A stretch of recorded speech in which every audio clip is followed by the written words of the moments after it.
हरे कृष्णा, जय श्री हरि ओम नमः शिवाय। प्रिय भक्त जनों, आज आप सुनेंगे हमारे हिंदी स्टोरी चैनल पर बृहस्पतिवार के दिन आप बृहस्पति देव की बड़ी ही दुर्लभ कथा सुनेंगे।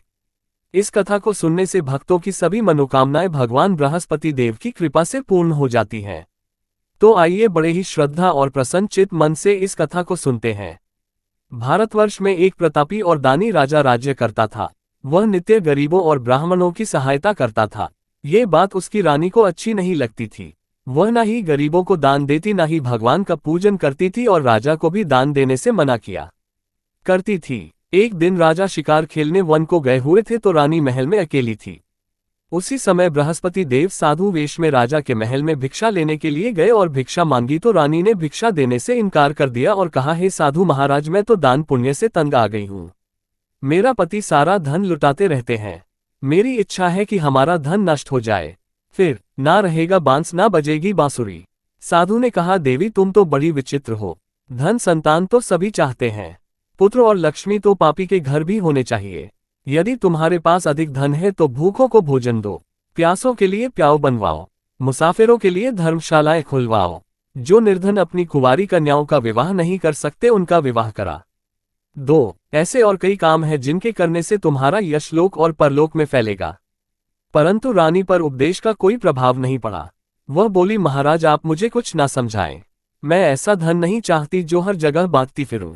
साधु ने उत्तर दिया, यदि तुम्हारी ऐसी इच्छा है तो तथास्तु, तुम ऐसा करना कि बृहस्पतिवार को घर लेप कर पीली मिट्टी से अपना सिर धोकर स्नान करना, भट्टी चढ़ाकर कपड़े धोना। ऐसा करने से आपका सारा धन नष्ट हो जाएगा। इतना कहकर वह साधु महाराज वहां से आलोक हो गए और साधु के अनुसार कही बातों को पूरा करते हुए रानी को केवल 3 बृहस्पतिवार ही बीते थे कि उसकी समस्त धन संपत्ति नष्ट हो गई। भोजन के लिए राजा का परिवार तरसने लगा। तब एक दिन राजा ने रानी से बोला कि हे रानी, तुम यहीं रहो, मैं दूसरे देश को जाता हूं क्योंकि यहाँ पर सभी लोग मुझे जानते हैं, इसलिए मैं कोई छोटा कार्य नहीं कर सकता। ऐसा कहकर राजा परदेश चला गया। वहां वह जंगल से लकड़ी काट कर लाता और शहर में बेचता था। इस तरह वह अपना जीवन व्यतीत करने लगा। इधर राजा के परदेश जाते ही रानी और दासी दुखी रहने लगी। एक बार जब रानी और दासी को 7 दिन तक बिना भोजन के रहना पड़ा तो रानी ने अपनी दासी से कहा, हे दासी, पास ही के नगर में मेरी बहन रहती है, वह बड़ी धनवान है, तू उसके पास जा और कुछ लेकर आ ताकि थोड़ा बहुत गुजार बसर हो सके। रानी दासी की बहन के पास गई। उस दिन गुरुवार था और रानी की बहन उस समय बृहस्पतिवार व्रत की कथा सुन रही थी।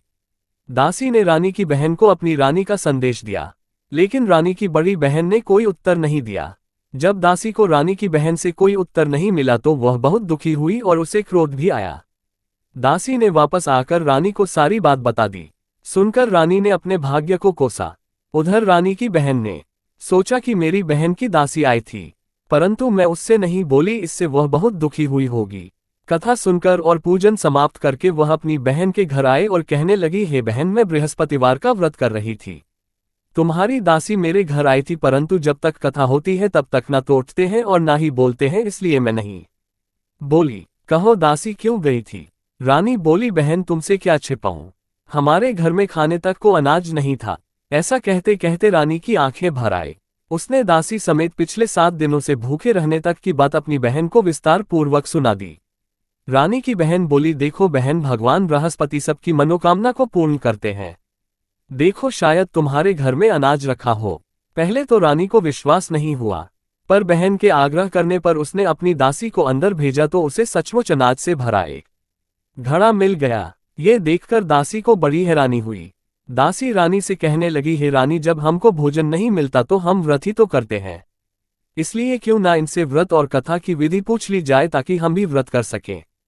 तब रानी ने अपनी बहन से बृहस्पतिवार व्रत के बारे में पूछा। उसकी बहन ने बताया, बृहस्पतिवार के व्रत में चने की दाल और मुनक्का से विष्णु भगवान का केले की जड़ में पूजन करें तथा दीपक जलाएं। व्रत कथा सुने और पीला भोजन ही करें, इससे बृहस्पति देव प्रसन्न होते हैं। और व्रत और पूजन विधि बताकर रानी की बहन अपने घर को लौट गई। 7 दिन के बाद जब गुरुवार आया तो रानी और दासी ने व्रत रखा। घुड़साल में जाकर चना और गुड़ लेकर आए, फिर उससे केले की जड़ तथा विष्णु भगवान का पूजन किया। अब पीला भोजन कहां से आए, इस बात को लेकर दोनों बहुत दुखी थी, क्योंकि उन्होंने व्रत रखा था, इसलिए बृहस्पति देव उनसे प्रसन्न थे। इसलिए वे एक साधारण व्यक्ति का रूप धारण करके 2 थालों में सुंदर पीला भोजन दासी को दे गए। भोजन पाकर दासी बहुत प्रसन्न हुई और फिर रानी के साथ मिलकर भोजन ग्रहण किया। उसके बाद वे सभी गुरुवार को व्रत और पूजन करने लगी। बृहस्पति भगवान की कृपा से उनके पास फिर से धन संपत्ति आ गई। परंतु रानी फिर से पहले की तरह आलस्य करने लगी। तब दासी बोली, देखो रानी, तुम पहले भी इस प्रकार आलस्य करती थी। तुम्हें धन रखने में कष्ट होता था, इस कारण सभी धन नष्ट हो गया। और अब जब भगवान बृहस्पति की कृपा से धन मिला है तो तुम्हें फिर से आलस्य होता है। रानी को समझाते हुए दासी कहती है कि बड़ी मुसीबतों के बाद हमने ये धन पाया है, इसलिए हमें दान पुण्य करना चाहिए, भूखे मनुष्यों को भोजन कराना चाहिए और धन को शुभ कार्यों में खर्च करना चाहिए, जिससे तुम्हारे कुल का यश बढ़ेगा, स्वर्ग की प्राप्ति होगी और पितृ प्रसन्न होंगे। दासी की बात मानकर रानी अपना धन शुभ कार्यों में खर्च करने लगी, जिससे पूरे नगर में उसका यश फैलने लगा। उधर एक दिन राजा दुखी होकर जंगल में एक पेड़ के नीचे आसन जमाकर बैठ गया। वह अपनी दशा को याद करके व्याकुल होने लगा। बृहस्पतिवार का दिन था। एकाएक उसने देखा कि निर्जन वन में एक साधु प्रकट हुए। वह साधु वेश में स्वयं बृहस्पति देवता थे। लकड़हारे के सामने आकर बोले, हे लकड़हारे, इस सुनसान जंगल में तू इतना चिंतामग्न क्यों बैठा है? लकड़हारे ने दोनों हाथ जोड़कर प्रणाम किया और उत्तर दिया, महात्मा जी, आप सब कुछ जानते हैं, मैं क्या कहूँ। ये कहकर रोने लगा और साधु को अपनी आत्मकथा सुनाई। महात्मा जी ने कहा, तुम्हारी स्त्री ने बृहस्पतिवार के दिन बृहस्पति भगवान का निरादर किया है, जिसके कारण रुष्ट होकर उन्होंने तुम्हारी ये दशा कर दी। अब तुम चिंता को दूर करके मेरे कहने पर चलो तो तुम्हारे सब कष्ट दूर हो जाएंगे और भगवान पहले से भी अधिक संपत्ति देंगे। तुम बृहस्पति के दिन कथा किया करो। 2 पैसे के चने मुनक्का लाकर उसका प्रसाद बनाओ और शुद्ध जल से लोटे में शक्कर मिलाकर अमृत तैयार करो। कथा के पश्चात अपने सारे परिवार और सुनने वाले प्रेमियों में अमृत व प्रसाद को बांटकर खुद भी ग्रहण करो। ऐसा करने से भगवान तुम्हारी सब मनोकामनाएं पूरी करेंगे। साधु के ऐसे वचन सुनकर लकड़हारा बोला, हे प्रभु, मुझे लकड़ी बेचकर इतना पैसा नहीं मिलता जिससे भोजन के उपरांत कुछ बचा सकूं। मैंने रात्रि में अपनी स्त्री को व्याकुल देखा है। मेरे पास कुछ भी नहीं जिससे मैं उसकी खबर मंगा सकूं। और फिर मैं बृहस्पति देव की क्या कहानी सुनो, मुझको तो कुछ भी मालूम नहीं है। साधु ने कहा, हे लकड़हारी, तुम किसी बात की चिंता मत करो। बृहस्पतिवार के दिन तुम रोजाना की तरह लकड़ियां लेकर शहर को जाओ। तुमको रोज से दुगना धन प्राप्त होगा, जिससे तुम भली भांति भोजन कर लोगे और बृहस्पति देव की पूजा का सामान भी आ जाएगा। बृहस्पति देव की कथा इस प्रकार है, सुनो। प्राचीन काल में एक ब्राह्मण रहता था। वह बहुत निर्धन था। उसकी कोई संतान नहीं थी। उसकी स्त्री बहुत मलिनता के साथ रहती थी। वह स्नान नहीं करती, किसी देवता का पूजन नहीं करती। इससे ब्राह्मण देवता बड़े दुखी थे। बेचारे बहुत कुछ कहते थे किंतु उसका कुछ परिणाम नहीं निकला। भगवान की कृपा से ब्राह्मण की स्त्री के कन्या रूपी रत्न पैदा हुआ। कन्या बड़ी होने पर प्रातः स्नान करके विष्णु भगवान का जाप और बृहस्पतिवार का व्रत करने लगी। अपने पूजन पाठ को समाप्त करके विद्यालय जाती तो अपनी मुट्ठी में जौ भर के ले जाती और पाठशाला के मार्ग में डालती जाती। तब ये जौ स्वर्ण के हो जाते तो लौटते समय उनको बिनकर घर ले आती। एक दिन वह बालिका सूप में उस सोने की जौ को फटक कर साफ कर रही थी कि उसके पिता ने देख लिया और कहा, है बेटी, सोने की जौ के लिए सोने का सूप होना चाहिए। दूसरे दिन बृहस्पतिवार था। इस कन्या ने व्रत रखा और बृहस्पति देव से प्रार्थना करके कहा, मैंने आपकी पूजा सच्चे मन से की है तो मेरे लिए सोने का सुख दे दो। बृहस्पति देव ने उसकी प्रार्थना स्वीकार कर ली। रोजाना की तरह वह कन्या जौ फैलाती हुई जाने लगी। जब लौटकर जौ बिन रही थी तो बृहस्पति देव की कृपा से सोने का सूप मिला। उसे वह घर ले आए और उसमें जौ साफ करने लगी, परंतु उसकी माँ का वही ढंग रहा। एक दिन की बात है कि वह कन्या सोने के सूप में जौ साफ कर रही थी। उस समय उस शहर का राजपुत्र वहां से होकर निकला। इस कन्या के रूप और कार्य को देखकर मोहित हो गया और अपने घर आकर भोजन और जल त्याग कर उदास होकर लेट गया। राजा को इस बात का पता लगा तो अपने प्रधानमंत्री के साथ उसके पास गए और बोले, हे बेटा, तुम्हें किस बात का कष्ट है? किसी ने तुम्हारा अपमान किया है अथवा और कोई कारण हो सो कहो। मैं वही कार्य करूंगा जिससे तुम्हें प्रसन्नता हो। अपने पिता की राजकुमार ने बातें सुनी तो वह बोला, मुझे आपकी कृपा से किसी बात का दुख नहीं है। किसी ने मेरा अपमान नहीं किया है, परंतु मैं उस लड़की से विवाह करना चाहता हूं जो सोने के सूप में जौ साफ कर रही थी। ये सुनकर राजा आश्चर्य में पड़ गया और बोला, हे बेटा, इस तरह की कन्या का पता तुम ही लगाओ। मैं उसके साथ तेरा विवाह अवश्य ही करवा दूंगा। राजकुमार ने उस लड़की के घर का पता बताया। तब मंत्री उस लड़की के घर गए और ब्राह्मण देवता को सभी हाल बताया।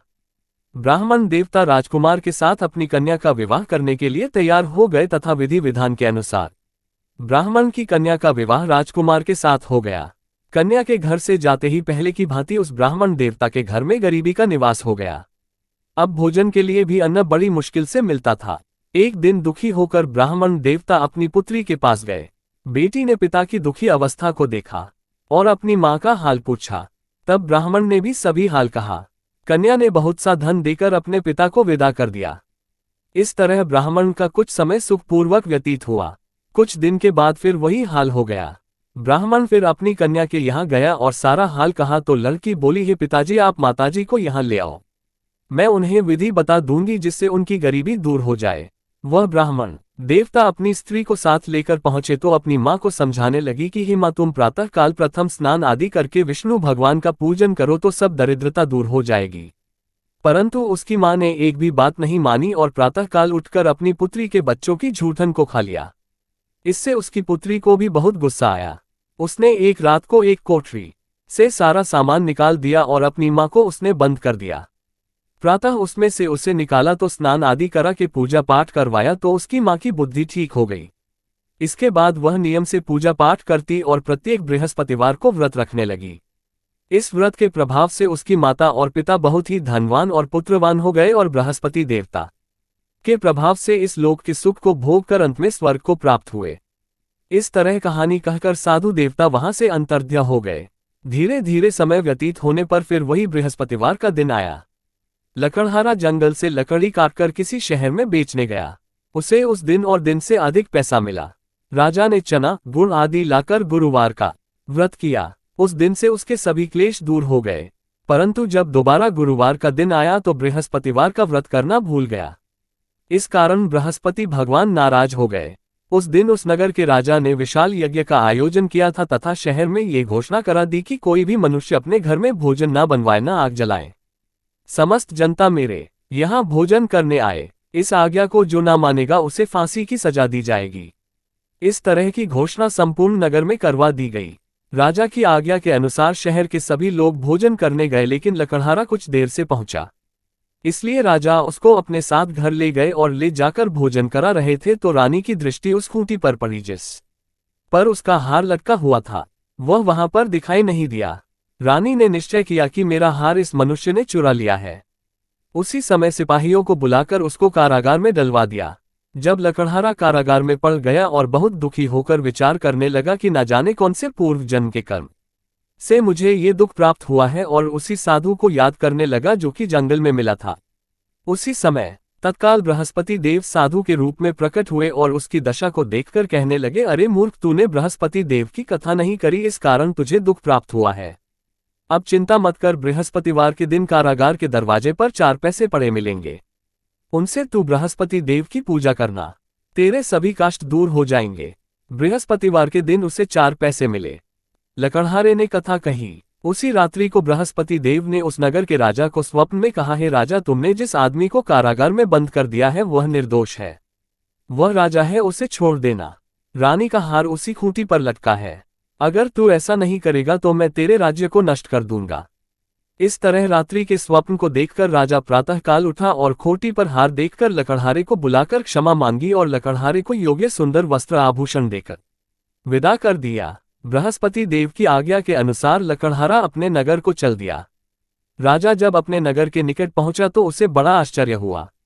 नगर में पहले से अधिक बाग, तालाब, कुएं तथा बहुत सी धर्मशाला, मंदिर आदि बन गई हैं। राजा ने पूछा, ये किसका बाग और धर्मशाला है? तब नगर के सब लोग कहने लगे, ये सब रानी और बंदी के हैं। तो राजा को आश्चर्य हुआ और गुस्सा भी आया। जब रानी ने ये खबर सुनी कि राजा आ रहे हैं तो उन्होंने दासी से कहा, हे दासी, देख राजा हमको कितनी बुरी हालत में छोड़ गए थे। हमारी ऐसी हालत देखकर वह लौट ना जाए, इसलिए तू दरवाजे पर खड़ी हो जा। आज्ञा के अनुसार दासी दरवाजे पर खड़ी हो गई। राजा आए तो उन्हें अपने साथ लेकर आए। तब राजा ने क्रोध करके अपनी रानी से पूछा कि यह धन तुम्हें कैसे प्राप्त हुआ है?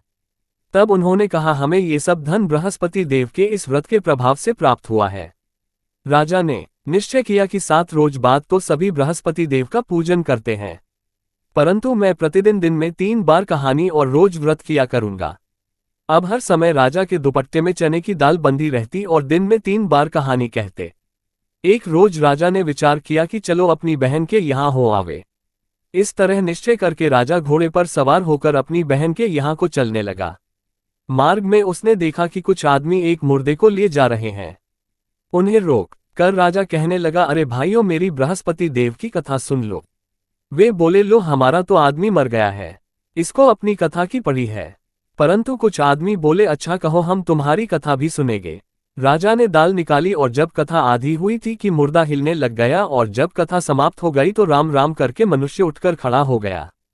आगे मार्ग में उसे किसान खेत में हल चलाता मिला तो राजा ने उसे देखकर बोला, अरे भैया, तुम मेरी बृहस्पतिवार की कथा सुन लो। किसान बोला, जब तक मैं तेरी कथा सुनूंगा तब तक 4 हरया जोत लूंगा, जा अपनी कथा किसी और को सुनाना। इस तरह राजा आगे चलने लगा। राजा के हटते ही बैल पछाड़ खाकर गिर गए और किसान के पेट में बड़ी जोर का दर्द होने लगा। उस समय उसकी माँ रोटी लेकर आए और उसने जब ये देखा तो अपने पुत्र से सब हाल पूछा और बेटे ने सभी हाल कह दिया तो बुढ़िया दौड़ी दौड़ी उस घुड़सवार के पास गई और उससे बोली कि मैं तेरी कथा सुनूंगी, तू अपनी कथा मेरे खेत पर चलकर ही कहना। राजा ने बुढ़िया के खेत पर जाकर कथा कही, जिसके सुनते ही वह बैल उठकर खड़े हुए तथा किसान के पेट का दर्द भी बंद हो गया। राजा अपनी बहन के घर पहुंचा। बहन ने भाई की खूब मेहमानी की। दूसरे रोज प्रातःकाल राजा जगा तो वह देखने लगा कि सब लोग भोजन कर रहे हैं। राजा ने अपनी बहन से कहा, ऐसा कोई मनुष्य है जिसने भोजन नहीं किया हो, मेरे बृहस्पतिवार की कथा सुन ले। बहन बोली, हे भैया, ये देश ऐसा है कि पहले यहाँ लोग भोजन करते हैं, बाद में अन्य काम करते हैं।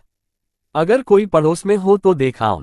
वह ऐसा कहकर देखने चली गई, परंतु उसे कोई ऐसा व्यक्ति नहीं मिला जिसने भोजन ना किया हो।